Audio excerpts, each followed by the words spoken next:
সুপ্রিয় দর্শক, আসসালামু আলাইকুম। সবাই কেমন আছেন? আশা করছি যে যেখানে আছেন ভালো আছেন, সুস্থ আছেন।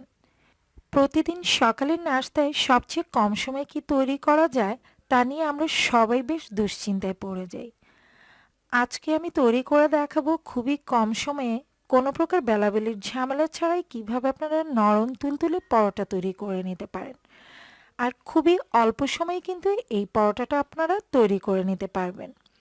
আশা করছি আপনাদের কাছে ভীষণ ভালো লাগবে।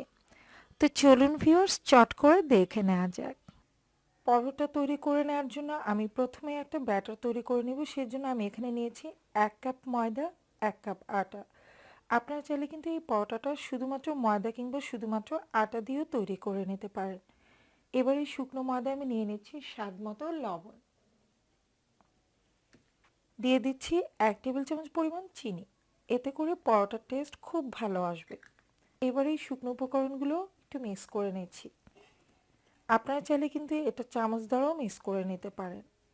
শুকনো উপকরণগুলো মিক্স করে নেওয়া হয়ে গেলে এবার আমি অল্প অল্প করে লিকুইড দুধ দিয়ে একটা ব্যাটার তৈরি করে নেব। আমি এখানে রুম টেম্পারেচারে থাকা লিকুইড দুধটা নিয়েছি। আর এই লিকুইড দুধ দিলে কিন্তু পরোটাটা খেতে খুবই ভালো লাগে। তবে আপনারা চাইলে কিন্তু নর্মাল পানি দিয়েও ব্যাটারটা তৈরি করে নিতে পারেন, তবে সেই ক্ষেত্রে টেস্ট একটু কম আসবে। আর চাইলে কিন্তু লিকুইড দুধের পরিবর্তে গুঁড়ো দুধটা ইউজ করতে পারেন। সেই ক্ষেত্রে 2 টেবিল চামচ পরিমাণ গুঁড়ো দুধ দিয়ে দিবেন, তারপর নর্মাল পানি দিয়ে ব্যাটারটা তৈরি করে নিতে পারেন।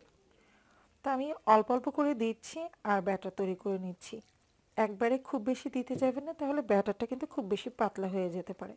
তাই অল্প অল্প করে দিয়ে ব্যাটারটা তৈরি করে নিতে হবে। তো ব্যাটারটা রেডি হয়ে গেছে, আমি একটু আপনাদেরকে কনসিস্টেন্সিটা দেখিয়ে দিচ্ছি।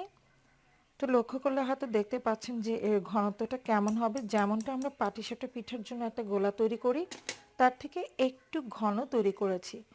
আমি আপনাদের সুবিধার জন্য একটু চামচের সাহায্যে তুলে দেখাচ্ছি। লক্ষ্য করলে হয়তো দেখতে পাচ্ছেন ব্যাটারের ঘনত্বটা কেমন হবে। এবার আমি পরোটাগুলো তৈরি করে নিব। পরোটাগুলো ভেজে নেওয়ার জন্য আমি প্যানে সামান্য পরিমাণ তেল ব্রাশ করে নিচ্ছি। তবে খুব বেশি তেল ব্রাশ করব না, জাস্ট অল্প কিছু পরিমাণে তেল ব্রাশ করে নিচ্ছি। চুলার আঁচটা কিন্তু অবশ্যই অল্প করে নিতে হবে। এবার যে ব্যাটারটা আমি রেডি করে রেখেছিলাম সেখান থেকে আমি গোল চামচের সাহায্যে কিছুটা ব্যাটার নিয়ে নিচ্ছি।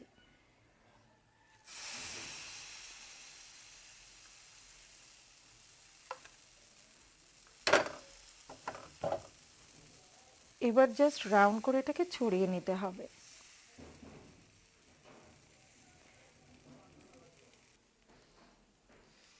আর এই পরোটাগুলো কিন্তু ঢেকে ভেজে নেওয়ার প্রয়োজন নেই। কিছুক্ষণের মধ্যে দেখবেন উপরের রঙটা অনেকটাই চেঞ্জ হয়ে যাবে।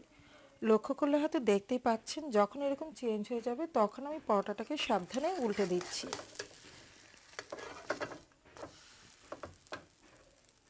আর এ পাশেও কিছুটা তেল দিয়ে দিচ্ছি, যাতে করে নিচেরটাও খুব সুন্দরভাবে ভাজা হয়। আমি তলায় কিছুটা তেল ব্রাশ করে দিচ্ছি।